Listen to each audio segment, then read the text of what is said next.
तो भाई लोग कैसे हो आप लोग। तो स्वैलो स्टार के नेक्स्ट नॉवल के एपिसोड नंबर 170 में आपका स्वागत है। तो चलिए शुरू करते हैं, लेकिन इससे पहले अगर आपने मेरे चैनल को सब्सक्राइब नहीं किया तो सब्सक्राइब करके बेल आइकन दबाना ना भूलें। तो जैसा कि हमने पिछले एपिसोड में देखा कि लू फेंग वर्ल्ड नंबर 1 में आ चुका होता है और अभी के दरमियान वो अपने पावर को कंजर्व कर रहा होता है ताकि सबको मार के जब उनके पॉइंट बढ़ जाएंगे तो लू फेंग उन्हें एक ही बार मारकर अपने पॉइंट को ज़्यादा बढ़ा सकता है। और अब फिर हमें उस वर्ल्ड के ऊपर का सीन दिखाया जाता है जहाँ पे सारे लोग उन सबको देख सकते थे और वहाँ पे हमें लू फेंग के फैमिली को भी दिखाया जाता है, जहाँ पे लिटिल हाई जो कि लू फेंग का बेटा होता है वो अपने मम्मी से पूछता है कि मम्मी डैडी का रैंक इतना गिर क्यों से रहा है। और वहाँ पे वो देखता है कि अभी के मर्तबा उनके पास फर्स्ट वर्ल्ड, 72 वर्ल्ड और 88 वर्ल्ड की चार्ट होती है जिसमें सारे के रैंक्स दिखाए हुए होते हैं और उन सभी में लू फेंग, होंग और थंडर गॉड गए हुए होते हैं, लेकिन इसमें लू फेंग की रैंक बहुत ही कॉन्स्टेंटली गिरने लगती है। और यहाँ पे लिटिल हाई कहता है कि अंकल की रैंक भी गिर रही है, लेकिन अगर बात करें सेकंड अंकल की तो उनकी रैंक तो बढ़ रही है। अब यहाँ पे सेकंड अंकल पूरे पागलों की तरह लड़ रहे होते हैं जो कि ऑलरेडी टॉप 1 लाख में आ चुके होते हैं, लेकिन अभी डैडी और बिग अंकल वो सिर्फ 10 मिलियन में ही होते हैं और उनकी रैंक भी कॉन्स्टेंटली गिर रही होती है। अब ये सुनकर लिटिल पिंक जो कि लिटिल हाई का भाई होता है वो कहता है कि तुम क्या ही जानते हो, वो शायद अपने एनर्जी को कंजर्व कर रहे होंगे। और यहाँ पे लिटिल हाई अपने भाई की तरफ घूरते हुए देखता है और कहता है कि यहाँ पे 8.2 बिलियन लोगों में हमारे डैडी का कोई भी मुकाबला नहीं कर सकता, तो आखिर वो अपने एनर्जी को क्यों बचा रहे हैं। तो ये देखकर उनके ग्रैंडफादर और ग्रैंडमदर हंसने लगते हैं और कहते हैं कि ये दोनों तो बहुत ही समझदार हो चुके हैं। और यहाँ पे वो उसको अपने पास बुलाते हैं ताकि उसे अपने गोदी में बैठा सके, लेकिन लिटिल हाई उन्हें मना कर देता है और स्क्रीन पे देखने लगता है। और वहाँ पे वो देखता है कि लू फेंग और होंग की फिर से रैंक ड्रॉप होने लगती है जो कि नोटिस में आ ही नहीं रही होती। और अब फिर हमें सीन चेंज कर इन सब के बारे में बताया जाता है कि यहाँ पे कोई भी ब्रॉडकास्ट नहीं चल रहा होता है, यहाँ पे लोगों को पे करके उन सारे 100 वर्ल्ड को देखना पड़ रहा होता है। और अब फिर हमें सीन चेंज कर 61st वर्ल्ड को दिखाया जाता है जिसके ऊपर एक यूनिवर्सल शिप रॉकेट होता है और इसमें एक ग्रुप ऑफ यंग मैन और वुमेन वो अपने वाइन ग्लास को पकड़े हुए वहाँ खड़ी होती है और वो भी उस वर्चुअल सिमुलेटर से देख रहे होते हैं। और हमें वहाँ पे एक 3 मीटर टॉल लंबे आदमी को दिखाया जाता है जो कि लग्जूरियस रोब पहने हुए होता है और कहता है कि हमारे इस टॉप रैंकर में हमारे ही यूनिवर्स कंट्री स्टारफील्ड का एक बंदा मौजूद है और ये हमारे लिए बहुत ही गर्व की बात है। और यहाँ पे वो अपने एक बगल के बंदे से कहता है कि लू टू एयर, यहाँ पे तुम्हारे एम्पायर का रिजल्ट भी उतना बुरा नहीं है, तुम्हारे एम्पायर का भी एक बंदा टॉप 100 में मौजूद है। तो ये सुनकर वो उसके धन्यवाद करता है और कहता है कि थैंक यू मैजेस्टी आपके इस कॉम्प्लीमेंट के लिए, और वो हंसने लगता है। और अब फिर वहाँ पे लू टीर को दिखाया जाता है जो कि कहता है कि पेंग्यू एम्पायर बहुत ही ऊपर आ रहा है इस गानू यूनिवर्स कंट्री में और वो बहुत ही स्ट्रॉन्ग वॉरियर्स को भी प्रोड्यूस कर रहा है और मैं ये कह सकता हूँ कि वहाँ का एक बंदा एम्पायर का फर्स्ट सक्सेसर बन सकता है। अब ये सुनकर लूटू उससे कहता है कि अभी मैं नहीं बन सकता, अभी बहुत टाइम है उसके लिए, क्या पता कोई बनेगा या फिर नहीं। और अब फिर वो सब ऐसे ही बात करने लगते कि आखिर कौन आएगा उसमें से फर्स्ट। और अब फिर हमें गानू यूनिवर्स कंट्री को दिखाया जाता है जिसमें एक टेरिटरी होता है और अब फिर हमें वहीं पे उसी बंदे को दिखाया जाता है जहाँ पे वो ब्रॉलिंग को देखता है और उसे कहता है कि मैंने ब्लैक ड्रैगन माउंटेन एम्पायर से एक भी बंदे को क्यों नहीं देखा है। और हमें ब्रॉलिंग को दिखाया जाता है जो कि उनके पास ही खड़ा होता है। अब ये सुनकर वो ब्रॉलिंग कहता है कि हाँ, लेकिन पिछले बार हमारे ब्लैक ड्रैगन माउंटेन पार्टिसिपेट्स की थी, लेकिन उनमें से कोई भी ऐसा बंदा नहीं था जो कि टॉप 10,000 में भी आ सके। लेकिन यहाँ पे वो कहता है कि अभी के मुताबिक देखा जाए तो ब्लैक ड्रैगन माउंटेन एम्पायर की रिसेंट परफॉर्मेंस उतनी भी बुरी नहीं है। वहाँ पे सारे लोग इसी के बारे में बात करने लगते हैं। अब यहाँ पे वो भी कहता है कि शायद कोई आ सकता है, अभी तो शुरू ही हुआ है। और यहाँ पे ब्रोलिन भी अपने चेहरे पे मुस्कान लाते हुए कहता है कि हाँ शायद ऐसा हो सकता है। और यहाँ पे उसके सामने बहुत ही बेइज्जती हो जाती है कि उसका कोई भी बंदा अपने उस टॉप 100 में नहीं आ पाया, क्योंकि ये generally black dragon mountain empire की बेइज्जती थी। और यहाँ पे हमें सीन चेंज कर नालान सांग को भी दिखाया जाता है, जो कि अपने यूनिवर्सल शिप में सबको देख रहा होता है। और वहाँ पे वो कहता है कि हेड इंचेस्टर, हमारे सिर्फ 83 डिस्पल्स ही अभी तक बचे हैं और बाकी जितने भी डिस्पल्स थे वो सारे मारे जा चुके हैं, लेकिन उनके भी रैंक अभी बहुत ज़्यादा नीचे हैं। और अगर बात करें उन 83 में से सबसे हाईएस्ट बंदे की, तो उसकी रैंक भी 1.3 मिलियन पे है।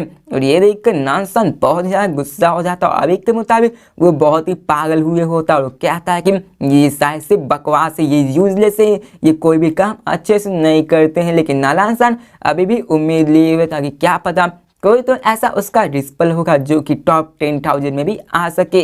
और अब फिर हमें फर्स्ट वर्ल्ड को दिखाया जाता है, जहाँ पे कई सारे रेसिडेंशियल बिल्डिंग होते हैं और उसी बिल्डिंग में एक नॉर्मल रूम होता है जिसमें कि लू फेंग अपने पैरों को क्रॉस करके हुए बैठा हुआ होता है। और अभी के मर्तबा वो गोल्डन ऑर्ब को फिक्स कर रहा होता है और उसकी पेक्यूलियर 9 गोल्डन ब्लेड्स अपने उस स्पीड एनर्जी से मर्ज हो रही होती है, जिससे कि वो उसको बड़े आराम से कंट्रोल कर सके।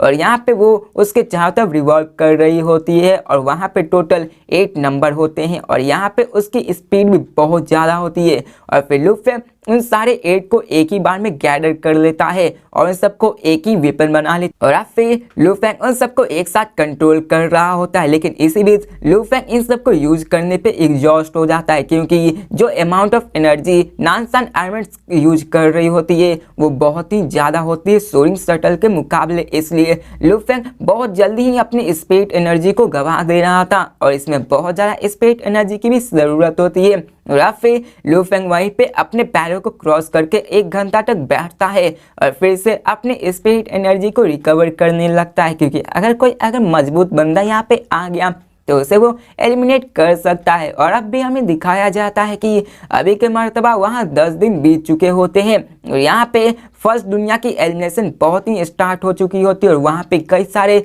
बंदे भी लू फेंग के पास आ चुके होते हैं उसी बिल्डिंग में उसको मारने के लिए। लेकिन यहाँ पे लू फेंग उन सबको बड़े ही आराम से मार दे रहा होता है और फिर लू फेंग अपने पॉइंट की तरफ देखता है, जिसमें कि लिखा होता है पार्टिसिपेंट लू फेंग पॉइंट 92 और रैंक 60 मिलियन के आसपास थी, जो कि लू फेंग देखता है और स्माइल करते हुए कहता है कि अभी भी 60 मिलियन पीपल मेरे से ऊपर है जिन्होंने मेरे से ज़्यादा स्कोर किया हुआ है। और वो कहता है कि 10 दिन अब थर्ड स्टेज खत्म हो गया है और यहाँ पे कई सारे लोग हो गए जो पागलों की तरह सबको मारकर उन सबके पॉइंट्स को छीन रहे होंगे। और वो कहता है कि मैं ये समझ सकता हूँ कि अभी जितने भी सर्वाइवर्स होंगे वो बहुत ही ज़्यादा पावरफुल होंगे। और वो कहता है कि 10 दिनों में मैंने अपने हॉर्न के बेसिक्स को आराम से सीख लिया है और मेरी स्पिरिट एनर्जी वो भी वॉइड पगोडा के साथ मिल चुकी है। और यहाँ पे हमें बताया जाता है कि ये वॉइड पगोडा एक स्पेशल टेक्निक है। अब ये यूनिमो प्लैनेट्स मास्टर के सेट की क्रिएशन तो नहीं थी, लेकिन यहाँ पे उनके मास्टर के मरने के बाद उन्होंने इसका निर्माण किया था, लेकिन लू फेंग अपने वर्चुअल यूनिवर्स में रह के उसको कंप्लीट किया था, जो कि एक बहुत ही स्किल के जैसा ही था। और फिर लू फेंग 9 दिनों के वर्थ ऑफ टाइम को ट्रेनिंग करने के बाद लू फेंग फाइनली वॉइड पगोडा में अपने कॉन्शियसनेस को मर्ज कर पाया था, जिससे कि वो सिर्फ अभी एक ही लेवल बढ़ा था, लेकिन इसकी कहानी उसकी सोल की डिफेंस बहुत ही ज़्यादा बढ़ गई थी। और यहाँ पे उसकी शॉकिंग एम्पलीफाइड स्ट्रेंथ भी universal level 6 golden horn best के जितनी हो गई थी, जहाँ पे यहाँ पे कोई भी ऐसा बंदा नहीं था जो कि उसका मुकाबला कर सके। और यहाँ पे लू फेंग कहता है कि चलो अब मेरी बारी, अब मैं सबको दिखाऊंगा कि मैं क्या चीज़ हूँ। और कहता है कि चलो अब मैं सबको मारूंगा। लू फेंग की आंखें में चमक उठती है और इसके पास वो फिर उस रेसिडेंशियल बिल्डिंग को छोड़ के वहाँ से निकल जाता है। अब फिर हमें उस एरिया को दिखाया जाता है जो कि बहुत ही सुंदर होता है और वहाँ पे कई सारे ब्रोकन ग्लास के डेड बॉडीज और ऐसे कई सारी चीज़ें फाइट के दौरान हुई होती है, जो कि चारों तरफ बिखरी हुई होती है, जिसके कारण वो बैटल और भी ज़्यादा रियलिस्टिक लग रही होती है। और हमें उन वर्चुअल यूनिवर्स में दिखाया जाता है जहाँ पे मरने के बाद भी बॉडी अभी तक बची हुई थी। लू फेंग उन्हीं सब के बीच से गुजरता हुआ जा रहा होता है और फिर लू फैंग अपने स्पिरिचुअल एनर्जी को वहां से निकालता है और जैसे ही वहां पे हमें पता है कि वहाँ का ग्रेविटेशनल पुल बहुत ही ज़्यादा तेज है और जिसके मुकाबले लू फैंग सिर्फ अपने स्पिरिचुअल एनर्जी को 800 मीटर के दायरे में ही फैला सकता था, लेकिन उतना काफ़ी था वहाँ की सारी चीज़ों को स्कैन करने के लिए। और फिर लू फैंग जैसे ही वहाँ स्कैन करता है वहाँ पर के मौजूद 6 बंदे को इसके बारे में पता चल जाता है कि कोई ऐसा बंदा है जो कि यहाँ पे अपने स्पिरिचुअल एनर्जी से स्कैन करने की कोशिश कर रहा है। और वहाँ का बंदा एक कहता है कि मेरे दोस्त, तुम 10 दिनों तक सरवाइव कर लिया और तुम फूल नहीं होगे, लेकिन तुमने सच में हिम्मत दिखाई कि तुमने अपने स्पिरिचुअल एनर्जी को यूज करके यहाँ के एरिया को स्कैन किया। क्या तुम इतना ज़्यादा कॉन्फिडेंट हो?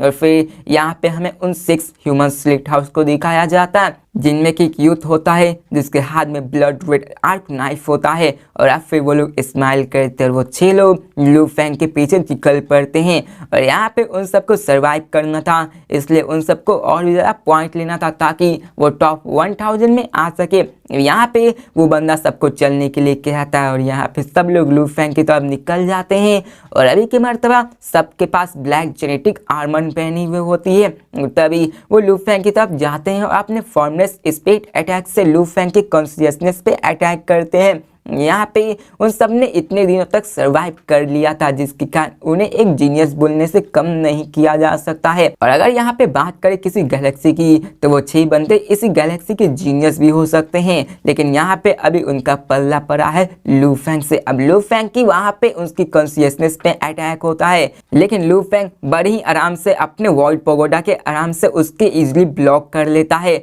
और लू फैंग अभी अपने सोरिंग शटल पे खड़ा होता है और उसके चारों तरफ गोल्ड एनर्जी मौजूद होती है। और अभी के मर्तबा उसकी मूवमेंट बहुत ज़्यादा स्पीड होती है जिसके कारण वो बड़ी आराम से एनिमी के अटैक्स को आराम से हैंडल कर पा रहा था। अब यहाँ पे वो बंदे जैसे ही लू फैंग के पास जाते हैं उनको पता चल जाता है कि लू फैंग के पास अपनी खुद की डोमेन है, जिसके कारण उन सबके एक्सप्रेशन चेंज हो जाते हैं क्योंकि अभी लू फैंग के पास लेवल 5 की डोमेन मौजूद थी और उसके पास सोरिंग शटल भी थी जिसमें कि गोल्ड ओरिजिन लॉ मौजूद थी।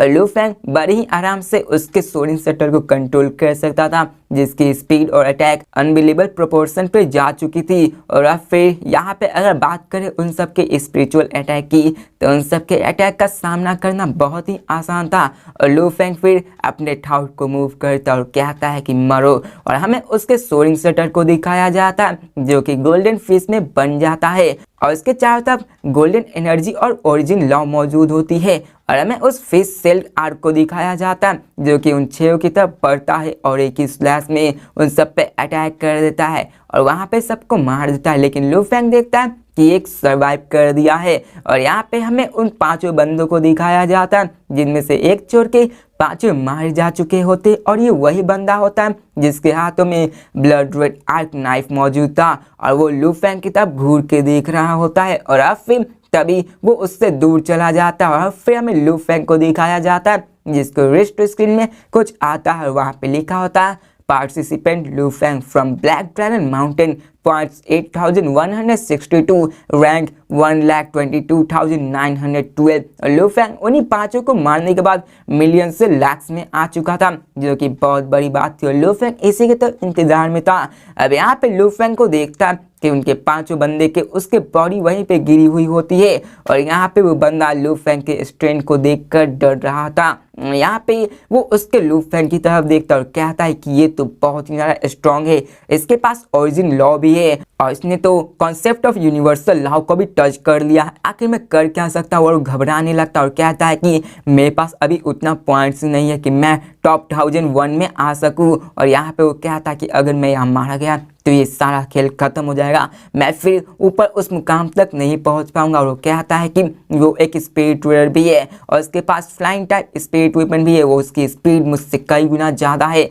और मैं अगर करंट रनिंग स्पीड से देखा जाए तो मैं अगर भागना भी जाऊं तो मैं नहीं भाग सकता हूं। और उसके दिमाग में ऐसे ही कई सारे ख्याल आते हैं कि उसे अभी क्या करना चाहिए। लेकिन तभी वो लू फैंग की तरफ कहता है फ्रेंड, मैंने एक बड़ी मिस्टेक कर दी, तुम एक एक्चुअली वॉरियर हो जो कि अपने ओरिजिन लॉ के गेटवे पे आ चुके हो। मैं तुम्हें कुछ इन्फॉर्मेशन यहाँ दे दूंगा, अगर तुमने मेरी ज़िंदगी छोड़ दिया तो मैं तुम्हें उसके बारे में बताऊंगा। तो ये सुनकर लू फेंग उसी सोरिंग शटल पे खड़े होते हुए उसकी तरफ देखता और कहता कि इंफॉर्मेशन आखिर वो क्या है। तो यहाँ पे वो बंदा कहता है कि हाँ मैं तुम्हें इंफॉर्मेशन दूंगा, और वो कहता है कि यहाँ पे फर्स्ट वर्ल्ड में टोटल 91 सिटीज आए हुए थे और हर एक सिटी का एक बंदा 100 मिलियन पार्टिसिपेंट्स मौजूद है। और यहाँ पे वो स्किन यूट लू फेंग की तरफ देखते हुए कहता है कि इन 10 दिनों में हमने कई सारे सिटीज को डिटरमाइन भी कर लिया और उसने कई सारे ऐसे वॉरियर है जो कि एब्सोल्यूट वॉरियर है, और यहाँ पे अगर बात करें तो तुम्हें उन्हें कंप्लीटली अवॉइड करना चाहिए। और मैं तुम्हें उन सब के नाम और इन्फॉर्मेशन और उन सब के सिटी के बारे में दे सकता हूँ अगर तुमने मेरी ज़िंदगी को छोड़ दिया। और यहाँ पे वो लू फेंग की तरफ ही घूर रहा होता है और वो रिलैक्स करने की भी कोशिश नहीं करता है। तो ये सुनकर लू फेंग स्माइल करता और कहता है कि क्या एब्सोल्यूट वॉरियर। और फिर वो कहता है कि हाँ अगर तुमने सामने इतने सारे बंदे को देख लिया तो तुम भी उसका कुछ नहीं बिगाड़ पाओगे, लेकिन ये तुम्हारे लिए चांस है कि मैं तुम्हें वो इंफॉर्मेशन दे दूंगा जिसके कारण तुम मुझे नहीं मारोगे। तो ये सुनकर लू फेंग हंसने लगता और कहता है कि यहाँ शहर की बात कर रहे हो, अगर यहाँ पे पूरे फर्स्ट वर्ल्ड की बात कर ले तो कोई ऐसा बंदा नहीं है जो मुझे डर का एहसास करा सके। तो ये सुनकर उस स्किनी यूथ के एक्सप्रेशन चेंज हो जाते हैं और फिर हमें दिखाया जाता है कि लू फेंग उस पर अटैक कर देता है, क्योंकि यहाँ पे लू फेंग किसी पे मर्सी नहीं दिखाना चाहता था। और लू फेंग अपने ब्लडी रेड वेब से उसके अटैक कर दिया होता है, लेकिन वो उसको अपने आर्क नाइफ से रोक लिया होता है, जिसे देखकर लू फेंग फिर से हैरान होता है। और फिर लू फेंग उस पर बार बार अटैक करने लगता है और वो बंदा कहता है कि मैं इस तरह के स्पिरिट वेयर से बहुत ही ज़्यादा नफरत करता हूँ। और वो आगे कहता है कि इस तरह के स्पिरिट वेयर अपने स्पिरिट वेपन पे बैठ जाएंगे ताकि उसको कोई और पकड़ ना सके, और अपने स्पिरिट वेपन को अटैक और कंट्रोल करके उसे दूर से ही मारना स्टार्ट कर देंगे। और वो एक स्पिरिट वेयर को गाली देने लगता है और कहता है कि वो बंदा अभी अपने डोमेन और कंट्रोलिंग में ही पूरी तरह से डूबा हुआ है, वो अपने पूरे स्ट्रेंथ से यूज कर रहा होता है। और अब फिर वो बंदा अपने लू फेंग के अटैक को बड़ी ही मुश्किल से रोक पा रहा होता है। और लू फेंग अभी दिखाया जाता है कि लू फेंग अपने सोरिंग शटल पे खड़ा होता है और वो कहता है कि इस बंदे की स्ट्रेंथ इतनी भी बुरी नहीं है, लगता है इसके पास लेवल 4 की डोमेन है। और अब फिर लू फेंग इसको देखकर सीरियस हो जाता है और वो उसके डिफेंस को ब्रेक करने लगता है। और अब फिर वो अपने एक्सट्रीमली पावरफुल एम्पलीफायर को यूज करने लगता है, जो कि उसमें गोल्डन स्वॉर्ड फील्ड में इंसर्ट हो जाता है। और अब फिर वो अपने पूरे कंट्रोल से वहाँ पे ओरिजिन लॉ को भी उसमें फ्यूज कर देता है, जिसके कारण उसकी फ्लेक्सिबिलिटी स्पीड बहुत ही ज़्यादा बढ़ जाती है और वो बड़े आराम से उसको आराम से कंट्रोल कर पा रहा होता है। और ची वहाँ पे गोल्डन नाइट बर्स्ट हो जाती है और वो उसके बंदे में घुस जाती है और वो मारा जाता है। और फिर हमें उसके डेड बॉडी को दिखाया जाता है जो कि नीचे गिर जाता है। लू फेंग उसके पास जाके बोलता है कि तुम क्वाइट स्ट्रॉन्ग थे, लेकिन अगर बात करें डोमेन की तो तुम मेरे सेकंड ब्रदर को भी कैचअप कर लेते हो, लेकिन अगर तुम्हारे मूवमेंट की बात करें तो तुम मेरे सेकंड ब्रदर से थोड़े से कमज़ोर हो। और वो कहता है कि यहाँ पे सब कुछ हो गया था, लेकिन यहाँ पे तुम स्ट्रॉन्ग थे, लेकिन तुम्हारा पाला भी किससे पड़ा मुझसे, इसलिए तुम मारे गए। और अभी के मर्तबा लू फेंग उसे मारने के लिए अपने डोमेन को भी रिलीज नहीं किया होता है और अभी का लू फेंग बहुत ज़्यादा पावरफुल था। और अब फिर बबाता ने उसे पहले ही बता दिया था कि लू फेंग तुम अपने हार्ड वर्क और ब्रेक थ्रू के कारण गानू यूनिवर्स कंट्री के टॉप 1000 में आ जाओगे, और जो भी टॉप 1000 में आ गया वो इस ट्रिलियन जीनियस यूनिवर्स कंट्री में पोटेंशियल रखता है कि वो टॉप 10 में अपने ही वर्ल्ड में आ जाए, क्योंकि जो बंदा टॉप 10 में नहीं आ सकता अपने वर्ल्ड में वो पूरे यूनिवर्स में टॉप 1000 में नहीं आ सकता। और यहाँ पे वो कहता है कि यहाँ का हर एक अपोनेंट स्ट्रॉन्गर होता जाएगा, इसलिए तुम्हें अपनी पूरी ताकत से उन पे अटैक करना है। और यहाँ पे लू फेंग को इस फर्स्ट वर्ल्ड में किसी से डर नहीं था, क्योंकि अभी के मर्तबा उसमें अभी बहुत ज़्यादा सेल्फ कॉन्फिडेंस मौजूद था। यहाँ पे लू फेंग अपने पॉइंट की तरफ देखता है जो कि बहुत ज़्यादा पॉइंट था। लू फेंग का लिखा होता है participant Lu Feng from black dragon mountain empire, points 15,921, rank 62,912, जो कि पहले 1 लाख था और अब फिर 62,000 हो चुका होता है। और अब फिर लू फेंग इसको देखकर एक्साइटमेंट में बोलता है कि इस तरह से मारना तो बहुत ही अच्छा। वो कहता है कि जब मैंने शुरू में मारा था तो मुझे सिर्फ 1 ही पॉइंट मिला था, लेकिन अब के मर्तबा मुझे एक को ही मारने पे 1000 ऑफ पॉइंट्स मिल रहे हैं, जो कि और भी ज़्यादा मज़ेदार हो रहा है।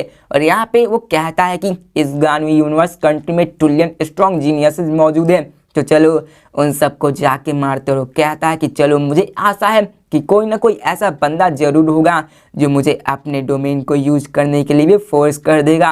और फिर लू फेंग कहता है कि ये 6 अपने बहुत ही स्ट्रॉन्ग थे, एक बंदा तो थंडर गॉड के पावर जितना ही रह पाता था, लेकिन इन 6 ने मिलकर मेरे फुल स्ट्रेंथ को एग्जर्ट करने पे मजबूर नहीं किया। और फिर वो कहता है कि सिंस मैं ओरिजिन लॉ पे आ चुका हूँ तो इसी कारण में स्ट्रेंथ बहुत ज़्यादा बढ़ चुकी है। लू फेंग वो अपने बैटल नाइफ को और शील्ड को ले लेता है और फिर उस सिटी में बढ़ने लगता है। और अब फिर रास्ते में कई सारे डेड बॉडीज मौजूद होती है और लू फेंग अपने स्पिरिट एनर्जी से उन सबको मार रहा होता है और चुन चुन के उन सब पे अटैक करने लगता है। और वहाँ पे चारों तरफ खून की नदियाँ बह रही होती है, कईयों के सर कट के उड़ जा रहे। लू फेंग की रैंक अभी बहुत ही जल्दी जल्दी बढ़ने लगती है और अब फिर हमें सीन चेंज के फर्स्ट वर्ल्ड के अबव द बैरियर को दिखाया जाता है, जहाँ पे लू फेंग की यूनिवर्सल शिप में रह के उन सारे रैंक को देख रही होती। लेकिन तभी लिटिल हाई एक्साइटेड होते हुए कहता है कि मम्मी डैडी का रैंक बहुत ही जल्दी ऊपर हो गया है। और वो कहता है कि वो एक ही बार में 1,20,000 पे आ चुका है, जिसे देखकर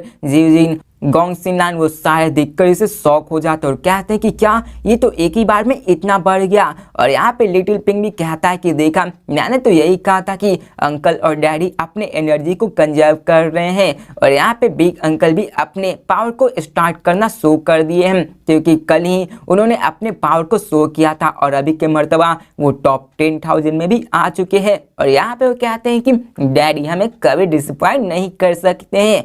और यहाँ पे उसके ग्रैंडफादर बोलते कि हाँ तुम्हारे डैडी ने अपना स्टार्ट कर दिया है और वो अभी के मर्तबा है टॉप 60,000 में आ चुके थे, जिसे देखकर वो भी शॉक हो जाते हैं। और यहाँ पे वो सारे शॉक हो रहे होते हैं क्योंकि कुछ ही देर हुआ था और वो इतने जल्दी उतना हो चुका था। और अब फिर हमें दिखाया जाता कि वो कॉन्स्टेंटली राइज कर रहा होता है। और वहाँ पे लिटिल हाई बहुत ही ज़्यादा एक्साइटेड होते हुए कहता है कि डैडी की रैंक बहुत ही ज़्यादा बढ़ रही है, पहले 40,000 30,000 फिर ऐसे बढ़ने लगती है और सब इसे देखकर पागल हो जाते हैं। और यहाँ पे इसका एक ही मतलब था कि लू फेंग हर एक मिनट किसी न किसी को मारे जा रहा था, जो भी रास्ते में आ रहा था उसको ख़त्म किया जा रहा था। और अब फिर हमें 12th डे को दिखाया जाता इस वर्ल्ड में, जहाँ पे चारों तरफ खून की नदियाँ थी, हवाओं में भी ब्लड की स्मेल आ चुकी थी, सारी जगह पे लू फेंग का ही नामो निशान था और वहाँ पे लू फेंग के नाइफ पे उस पे ब्लड लगा हुआ था और अभी के मर्तबा उसके पीठ पे सिर था।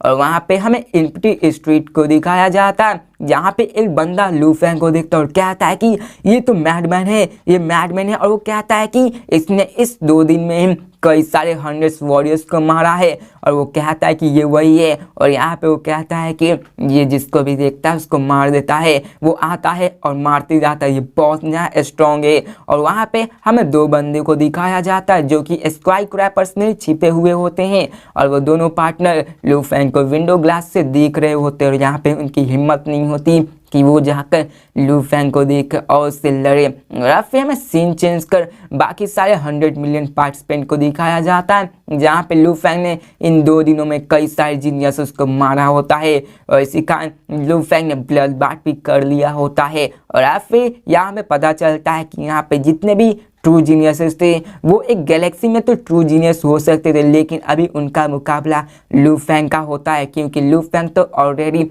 अपने ब्लैक ड्रैगन माउंटेन स्टारफील्ड का नंबर 1 फाइटर था और इसमें ये पोटेंशियल भी था कि वो आराम से ब्रेक थ्रू करके universe country top 1001 ultimate warriors में आ सकता था। इसी कारण यहाँ पे ऐसा कोई बंदा नहीं था जो उससे लड़ सकता था।